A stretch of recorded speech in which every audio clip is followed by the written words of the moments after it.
যদি নিজের কথা বলি তাহলে আমার এই নিয়ে অভিযোগ নেই যে জন্মের পরেই আমাকে মা বাবার থেকে দূরে চলে যেতে হলো। আমার এই নিয়েও অভিযোগ নেই যে একজন মামা যিনি ভাগ্নের জন্য নিজের প্রাণও ত্যাগ করতে পারেন, সেই মামাই আমার প্রাণ কেড়ে নেওয়ার জন্য প্রত্যেক সম্ভাব্য প্রচেষ্টা করলেন। এই নিয়ে অভিযোগ নেই যে মহাযোদ্ধা হওয়া সত্ত্বেও আমাকে সারথি হওয়ার চয়ন করতে হলো।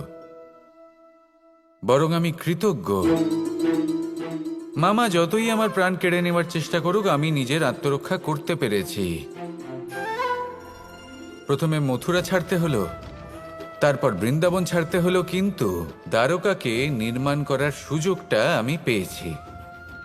আমি কৃতজ্ঞ যে একজন সারথি হিসেবে ধর্মস্থাপনের এই রথ আমি এগিয়ে নিয়ে যেতে পেরেছি, এই সংসারকে গীতার জ্ঞান প্রদান করতে পেরেছি। দেখুন, জীবন সেই একই আছে, কিন্তু দৃষ্টিভঙ্গি কতটা গুরুত্বপূর্ণ। এই অভিযোগ আপনাকে জীবনে বাধা দেবে, দুঃখী করে তুলবে, কিন্তু কৃতজ্ঞতা বোধ সেটা আপনাকে একটা সুযোগ দেবে, সেই জীবনকেই আরো আনন্দের সাথে যাপনের সুযোগ। এই সুযোগে সদ্ব্যবহার করুন আর আমার সাথে ভালোবেসে বলুন রাধা।